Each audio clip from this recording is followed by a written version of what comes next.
This episode of the Golf Gambling Podcast from the Sports Gambling Podcast Network is brought to you by Underdog Fantasy. Sign up with promo code GOLFSGPN to get a 50% deposit bonus of $1,000. We're also brought to you by Rebet. Rebet is a new social sportsbook available in 45 states. Download the Rebet app and use code SGPN for a 100% deposit match up to $1,000. We're also brought to you by Rhythm. Start crushing CFB and NFL with Rhythm. Get your 7-day free trial by going to sportsgamblingpodcast.com/RITHMM. If you have not downloaded the SGPN app, you're missing out. The SGPN app gives you access to all the podcasts on the network, plus our picks page in one convenient app. Plus our content on the app is completely free and super convenient. Type in SGPN in the App Store to download it today. Finally, we're brought to you by MyBookie. MyBookie is what SGPN started out with, and they are back. Check out their new and improved website. It's great on mobile. Props for every single game in the live dealer casino. We're going to talk about bets we like on MyBookie later in this show when we go through the picks page. And then so head to mybookie.ag, promo code SGPN for a 100% deposit match up to $1,000 plus a $10 casino chip. That's mybookie.ag, promo code SGPN. All right. The ads are out of the way, and we got golf to talk about. Dom is back for week, 3 or 4 now, and it's been solid. We've had a ton of sweats. Honestly, Dom has been texting me like halfway through the week, and like we got guys again. Look at the leaderboard: Francesco Molinari, 400-1, one off the lead.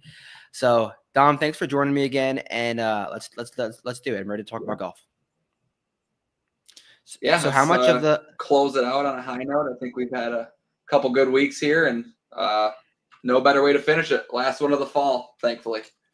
Yeah, back-to-back runner-ups. So we are trending in the right direction. Did you get to watch any of the Bermuda last week, or you were? I mean, it was on right when the witching hour was starting. So like, I would not blame you if you didn't watch much. But did you get to see any of it? Very briefly on Saturday, but not much. No. Yeah, because I had Novak 30-1, so I was sweating a little bit. I saw he had the 54-hole lead. I was like, all right, we're in for another one. Let's get a sweat. We had Lauer the week before, and then I saw him. I woke up. I saw him +2 through 7 or something like that, or even through 7. I was like, all right, like seriously, we got to. He's down by 3. Then come to turn, he tied it. He was tied at the lead, only to make a bogey. Campos makes a birdie, but it was a great story. It was cool to see Campos win. He was very emotional, locked up his status for the year. I mean, those stories are great whenever they come, but it sucks when you're on the losing end of them. So I guess it is what it is. Yeah.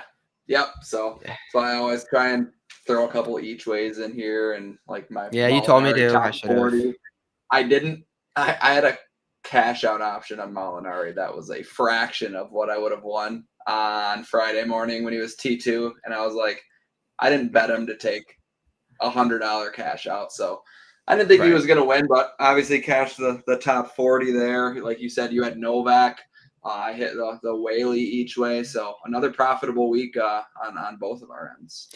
Yeah, that was a nice call on Whaley because I didn't see that going into the week, but you had a nice talk about him, and great call. Obviously, came to fruition. So we got the RSM Classic this week. Sea Island, a golf course that we see year after year. We're all very familiar with it. We know what kind of golfers get to the top at a golf course like this. I know last year Ludwig won this event, and we kind of made this point last week that I said if Rory McIlroy played the Bermuda Championship, he'd win it every time. If a golfer like Rory and Ludwig, elite driver, played the RSM Classic, they'd probably win more times than not. And Ludwig joined the field last year, and he won it because it's usually a field filled with plotters and short hitters. But you see what happens with the power of the driver it can bring you. It's the most important club in the bag, in my opinion, and that proved to be the case last year. So is there anything specific outside of the basics that you want to talk about in terms of course fit or just the golf course in general in Sea Island? No, it's really, the same as last week for the most part. I mean, we know people are going to be able to score. You get the shorter courses again, so you're almost looking for the same type of guy. Like my model looks almost identical to what we saw last week. I mean, Ludwig won at 29 under. That was kind of an outlier last year, but 19 under won 3 of the 4 before that. And got a mix of guys who usually win these fall events like Svensson in 2022. Streb and Duncan won in 2019, 2020. So looking for guys who can score, looking for guys who are hot with the irons. And if you want to go as deep as looking at some guys who play well on the shorter courses, I mentioned a few guys last week. Obviously, it's not going to change a whole lot because the same type of guys are in this field. But yeah, I mean, you're going to want to score, and that's about it. Yeah, based on what you said, like looking at the same kind of guys, there's a good chance that Dom and I may be repetitive in these fall episodes, but if you bet the same guys in the fall, you're probably going to win money. Like I Yeah. wish I always say that year after year. Like just bet your four guys every single week. Like for example, I bet Nico Echeverria at the Shriners, and I loved him and didn't bet him the week after that. I bet Justin Lauer the week in Mexico, and obviously he didn't win last week, but I was pretty upset that I didn't bet him because he was about to win. So things like that, just bet your core guys because it's a very similar style of golf week after week. Just pedal down, make birdies, and the hot guys stay hot. So let's get into the betting board. We have Ludwig at the top, 9-1, a very heavy favorite behind Davis Thompson and Brian Harman, Denny McCarthy, Siwoo Kim. So those are the 5 golfers sub 30-1 on DraftKings. I don't think you're going to get to Ludwig, but what are your thoughts on Ludwig, this event, 9-1, heading into the week, first start in a while? I wouldn't talk anybody out of it. It's just coming off the injury, and obviously we haven't seen him in quite a while. It's hard to lay that number. If they would have given us something closer to like 15 to 20, then obviously probably going after that. But something as low as 10 when there's so many unknowns. I mean, he's far and away the best golfer in this field at his peak, but we really don't know what we're going to get this week. And I don't know how you can really get to 10-1, honestly. Yeah, I agree. And I do think Ludwig will hit the ball well. I don't think I think the man could take as much time off as he needs and still pick back up in stride. He's just a robot and just hit the ball well. But I worry, like, can he get to 29 under? Can he roll that many putts? I could see the putting taking a little bit to get back into peak form. So I worry about that. So therefore, I don't think either of us are going to touch Ludwig in any market, just too short. Davis Thompson, Brian Harman, Denny McCarthy, Siwoo Kim. Those are the other 4 names I just said. Any of those names catch your eye? Any of those names you want to start your card with? I think I like 1 or 2 more than the other 2. So who do you like out of those 4? I kind of like Davis Thompson. You like Davey? Okay. Just seems like a guy who, I mean, you get him at 22-1. It's a pretty big drop off from Ludwig. He's pretty good with the short irons, and obviously had a win earlier this year that kind of threw him up. But I like the number at 22-1 for Davis Thompson, and I don't know, it's more of a feel thing. Okay, I mean, he's a Georgia guy. I don't mind that at all. I like Siwoo because Siwoo when he wins, when he plays well, it's on a short Bermuda golf course.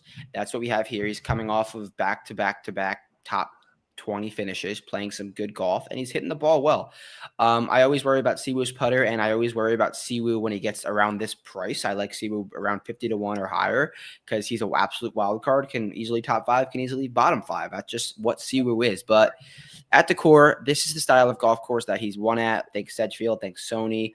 And here, like, it makes sense. So he doesn't have the best course history, but at the core, I like Siwoo here. So at the top, Siwoo is my guy, 28-1. I'm not sure if I'm going to get there in terms of adding it to the card, but if I had to pick one of these 5 guys, it's definitely Siwoo. So we'll go down to the next range, 30-40. JT Poston, Harris English, Seamus Power, Ben Griffin, Maverick McNeely, Matt Wallace, JJ Spawn, Eric Cole, Chris Kirk, Andy Noves, and then a few more names. So I think we could each rattle off 2 to 3 names in this range that we either are going to start our betting card with or are going to at least consider. So I'll give you one. I like Ben Griffin 30-1 because he was very popular last week. Okay. And this is, like I said, you don't overthink it. You play Ben Griffin on short Bermuda golf courses. That's where all of his top 10s came. That's where he excels. That's where he peaks. That's where he spikes. And that's what we have here. He was a shorter number last week in a very similar field. And this is a golf course that he's played very well on. And he didn't even play bad last week. I think he finished 8th. So the game's in good form. This is a golf course that makes sense for him. He's a Carolina guy, so he's used to these conditions. And I think it's a fine number on Ben Griffin in this field. What are your thoughts on either him or another guy in this range? Yeah, I don't hate Ben Griffin. Like you said, you Yeah. you just roll with some of these guys all fall, and it will eventually pay off. I wanted to get to Matt Wallace. Had a good Okay, I like finish that. at the DP World Tour Championship last week, but with the travel and play and all that, I think he's pretty much the only guy that I noticed that's coming over from that event. I don't know if I can get there, but the guy in the same exact price point as him at 33 to 1, Maverick McNeely. He's another guy who's Wow. had a really good fall. He's got a lot at stake if he gets into that top 10 for the FedEx Cup fall. I think he's sitting between 51 and 60 right now, which will get him into quite a bit. He entered the year on a medical extension, and we really didn't know where his game would be, and I think he showed out all year. I think 33 to 1's a really good number on McNeely, who's doing all the things that I'm looking for this week. Can Maverick McNeely win a golf tournament? That's the age-old question. Can he actually win? I I'm not think sure it's he can. coming. You think it's coming? I I'm do a think Maverick I guy, do. like, at the core too, but I just never can pull the trigger at a 30 because I feel like he always gags it or just never actually has a chance to win. But if there's someone who can gain I 9 know. strokes putting like Adam Svensson did in a few years ago, Maverick can definitely be that guy. I like where your head's at with the Wallace call. I want to touch on Andrew Novak because this guy has been playing just some really good golf dating back to the 3M Open, just absolutely striping the golf ball. And he gave us a chance to win last week, but I'm not sure I'm going to go back to him here because, one, he doesn't have great course history. Two, I don't see Novak going like runner-up win. And three, I just feel like he peaked and tried so hard last week to really get through to the edge. It just took a lot out of him. But I do like Andrew Novak in this season. The rest of this event, like I think he'll play well, but I don't know if I could touch a 35 to 1, even though I did a 30 last week. I don't know. What are your thoughts on Novak? It's so tough going back to a guy like that Right. after a finish like that. I mean, His best career finish. I know. Yeah, Yeah. he's just a guy that when he's a name for me for whatever reason, when I kind of scroll this board and I see that range, it's just I can't get there for just based off of what he's done in the past. Obviously, you got to look at recent form, but I can't see myself laying a 40 on Andrew Novak. Yeah. All right. Chris Kirk, he's 35 to 1. He hasn't played the best golf, but this is like Chris Kirk plays well on these style of golf courses. He plays this event damn near every single year. So we haven't gotten to the positional part of the show, but I think he can be a good top 20, top 10 bet because Chris Kirk he pops when the golf courses get short, when the Bermuda grass comes up. So, and he played well last year at this time last year with 0 starts, obviously when he won in Hawaii. So Chris Kirk. So let's get down to the 40 range and below. There's a guy that's catching my eye, Doug Gim. I like him in a bounce back spot because he obviously peaked in Vegas. He peaked in Vegas and then he had a little bit of a dip. But this is a great golf course for Doug Gim to bounce back. He's going to hit every fairway and he's great with those short to mid irons. He needs to gain 7 on approach to really contend this week, which he can do. I don't think he has it in his bag to gain 7 putting. So if there's a guy who could do it with the iron play, it's definitely Doug Gim. And I just think his floor is really high. I could see Doug Gim having an easy top 20 in this field, especially with the iron play. So around that 40 range, I definitely like Doug Gim in some markets. So what are you thinking? Yeah, I'm the same as you. I mean, Gim is one that we talked about a couple weeks ago. He was popping in all of our models, and he's right there again, even after a couple bad weeks. I mean, was so good leading up to these last 2 weeks that he's still going to be up there, and you're not getting a horrible number. I mean, it was inflated a couple weeks ago, and it's kind of came back down to where it should be. Yeah. All right. Sepp Straka, State of the Union, because this guy has not played on the PGA Tour in a while, had a decent run on the DP World Tour a few weeks ago, and now he's at 45 to 1, 50 to 1. Over the last 2 years, he's a top 5, top 10 player in this field, and he's bunched down with some names. So if Sepp Straka can pop, I mean, it's a great number. And his wins have came on short Bermuda golf courses. He's from Georgia. He's a Bulldog.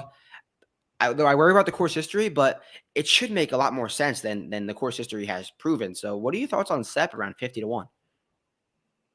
I love it. I mean, he's Yeah, like you said, this is the kind of course that fits him. You look at like something like RBC Heritage earlier this year, he was top 5. You look at honestly his entire season. I mean, he was one of the hottest golfers to kick off the year, so well. and you go away for a couple weeks in the fall, and apparently everybody forgets about you, and including the books. So, yeah, you just look at the resume that he's put together this year. I mean, what is he top? I think he's inside the top 40 in the world, and you're getting him at this price. He's one that I'm comfortable laying an outright on, especially when we've talked about so many guys in this range who just don't really win golf tournaments. And obviously you don't get guys who have that track record in the fall anyways. But when you get Sepp Straka kind of bunched up with a lot of these names, 50-1 is extremely appealing. And I think you can pretty much bet the prop ladder on him as well. Anyone else in this 40 to 50 range? I mean, Justin Lauer's in this 45 range again. I do not see the putter staying hot for 3 straight weeks. So anyone else down here that you want to tag on or talk about? What are your thoughts on Luke Clanton? Luke Clanton, I think it's a great question. I was originally out on Luke Clanton like when he started to come out on this run. But what he did at Sedgefield proved to me that he's just a good fucking golfer. Like Luke Clanton can do it on the big golf course. Luke Clanton can do it on the short golf course. And you could say that he hasn't played, but he's been playing a full college schedule. He should be dialed. He should be ready. He should be ready for this opportunity. So Luke Clanton can make a ton of birdies. I worry about the putter to roll 20-plus birdie putts, but ball striking wise, yeah, he should gain 8, and he should be firmly inside the top 20. Top 30 plus 110 everywhere. That seems like a good thing to do with your money. That does seem like that. It does, especially when you get a college kid like this who is motivated and doesn't have status. I think he's in through a sponsor exemption. I would have to double check for sure, but he's showed, like you said, he showed quite a bit, showed more than a lot of us probably expected, and he probably deserves to be a little bit higher than that. I'm not sure he wins this week, but definitely a top 20, top 30 guy. Yeah, he's a Florida guy, so he should be comfortable on the Bermuda. So I'm down. I'm down for Luke Clanton in a positional aspect. I don't think I can get to the outright, but if you like Keith Mitchell still, he's 50-1 now. He just keeps going the opposite direction, but he has 0 chance to ever win a golf tournament. I'm not going back there in this. Short Bermuda though, his only win came on Short Bermuda. Maybe 2025 we'll revisit Keith Mitchell. I do want to talk about Matt McCarty, like really quickly. Like you win in like your second or third start on a PGA Tour. You play one event and then you just stop playing. Like, come on, dude. Like you get complacent, you get ignorant. You're not Tiger yet. I use my last spot in my season long, which is an extremely deep league. I mean, like 15 teams, 17 golfers per team. So it's like extremely deep. Use it on McCarty. Completely forgot about him, honestly, until I saw him in this field. I was like, why has he not been playing? Right. Like, what are we doing, dude? I get that you have a 2-year exemption and maybe you're just comfortable with that, but I don't see why you would just give it all back. Like, I don't know. I mean, he played well in the missed a cut. Win. It looks like he just doesn't care. I mean, it was just very weird to see him win immediately, play so many times, win, and then play one time, miss a cut, and then be like, all right, I'm going to take a month off. That's not what you do, but it is what it is. So let's get down to the 75s, 100s, and then the picks. Before we get into that, few more ads before we finish it up. So we're brought to you by Rebet. Rebet is a brand new social sportsbook available in 45 states. Huge market of betting opportunities are available on Rebet. Easy to use, great for people in states where traditional sportsbooks may be restricted. So download Rebet in the App Store and use the promo code SGPN for a 100% deposit match up to $100. That's Rebet, promo code SGPN. Underdog Pick'em has one of the biggest menus for all sports, NFL, college hoops, college basketball, MMA, NBA, and more. So you can go over to sgpn.com, promo code SGPN for a deposit offer up to $1,000 plus a special pick, promo code GOLF SGPN. And finally, Rhythm. Rhythm is SGPN's proud partner, the #1 AI-powered sports betting platform that helps provide bettors of all levels the ability to build custom models and get predictions for betting lines, spreads, totals, and props. Build your own model, copy one of theirs, or have them build one for you. You can now track props in the app, NFL picks, NFL props, college hoops, college football, NBA. Rhythm has it all. So claim your 7-day free trial by going to sportsgamblingpodcast.com/rhythm. That's sportsgamblingpodcast.com/RITHMM. Okay. 75-1 and beyond. 100 to 1, whatever you want to do. Any one from like this 70 to 100 range or triple digits that's catching your eye. You want to spread some bombs down here. Who do you like? Lee Hodges caught my eye. Lee, I like Lee. Let's do it. Where is he at? 110, I PGA think Tour I saw winner. him at. Yeah, I mean, if you look, he hasn't played since the Zozo, where he finished T16. A couple weeks prior to that at Black Desert, he was T8. Approach numbers have been really good, especially if you look over his past 15 rounds when you include those 2 top 16 finishes. But you get weird odds in the fall, and this is one that kind of stood out to me. Like, why is he this deep? Yeah, I had Lee Hodges that week. He finished T8 at the Black Desert, and he was around 120. So I don't hate that at all. The approach play has been awesome. The putter has been bad, but we have him back on Bermuda now. I mean, he didn't putt well at TPC Summerlin, but he's an Alabama guy. He should feel comfortable in the Southeast. So I'm down for some Lee Hodges. I'm always down for some Lee Hodges. He should be playing well. Around 75 to 1, I don't mind Michael Thorbjornsen because you're getting the Ludwig type build at 75 to 1. He's proven to make a ton of birdies and bunches, and if he can keep that driver on a string, look out for him to just get really hot. So I definitely like him at around 75 to 1. Anyone else around 100 or 100 plus before we get into the picks, like the official picks of the pod? I'll go back on one real quick. Okay. Jacob Bridgman. I know we've both been on him the last couple weeks. Ari, do you have any incline to go back to him at 65? 65 is tough. I cannot lie. 65 is tough. But like we talked about Bridgman as the golfer he could gain that 9 strokes putting in any week and win like Svensson did a few years back. And I think if you like Svensson, I mean, if you like Bridgman in the fall, just why not just keep it up? So I said I liked him last week. I'm not sure if he's going to make the card this week, but I definitely at the core like him in this fall swing as a whole. So I'm down for some Bridgman. And then after him, really thins out for me. Obviously I'm tempted by Berger at 90 just because. No, that's a great number, dude. He was down to 20s in the beginning of the fall. I know. And he hasn't really been bad. Like he's showed flashes. Coming back. I mean, you look at just name value alone. I know we're dating ourselves back a few years to find when Daniel Berger was that good, but you look at the guys that he's around. I mean, 90 to 1 is, like I said last week, the exact same things. Just off the tee, he's been really good. At Worldwide Technologies, I think he was top 5 in greens and regulation. You don't have the strokes gain data from those events, but it's like he's making cuts, he's hanging around, and the FedEx Cup standings, he's 127.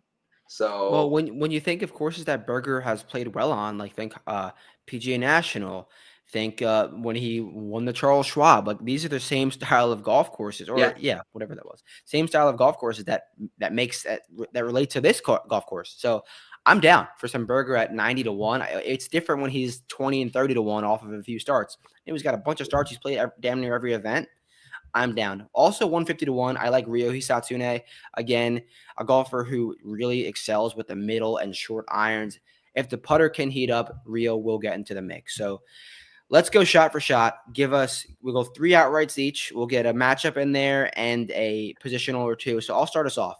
First outright, Ben Griffin 30 to 1. Like I said, you don't overthink it. You bet Ben Griffin on positional short Bermuda golf courses. He's going to heat up with the irons. The approach play has been awesome. And this man loves putting some Bermuda, Duke Blue Devil. So down for some Ben Griffin. Who is your first outright? My first outright, I'm going to go to Maverick McNeely at 33. I'm just going to do it. I know he's not one that always wins or not one that people think can win, but I'm going to lay the 33 with Mav. All right. Second outright for me is Michael Thorbjornsen, 75 to 1. You're getting the same guy as Ludwig. You're getting the same guy as Luke Clanton. If this man can drive it straight, we know it's going to be long. He's going to have flip wedges into damn near every single hole. And we've seen him get hot. We've seen him shoot 8 or 9 under in a round before. So that's what you got to do at a golf course like this. And he knows that. So Mikey Thorbs, 75 to 1. Who's your second outright? Second outright, I'm going to go down to Berger at 90 to 1. Berger. Like I said, off the tee, he's been sharp.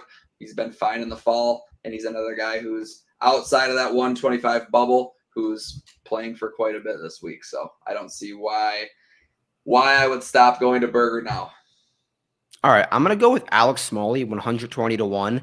This man was popular a few weeks ago, and now it's kind of wearing off. But this is a golf course that he's played well before, and at the core, Alex Smalley is a guy who loves a Bermuda short golf course. He plays at a Sedgefield. He's very comfortable with these conditions, and it's do or die time for Smalley. He knows he needs to play well one last week to really lock up his status for 2025, and is a very motivated and talented guy. We've seen Smalley get into the mix before, so I think it's a great number, 120-1, Alex Smalley.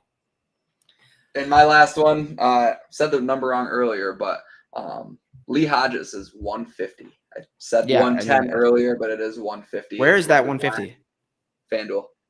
Okay, I like that. So you look at his last 4 events on approach. I mean, he's gained over 2 strokes and 3 of the 4. It's been really good off the tee. It's just been the around the green and putting that's kind of held him back.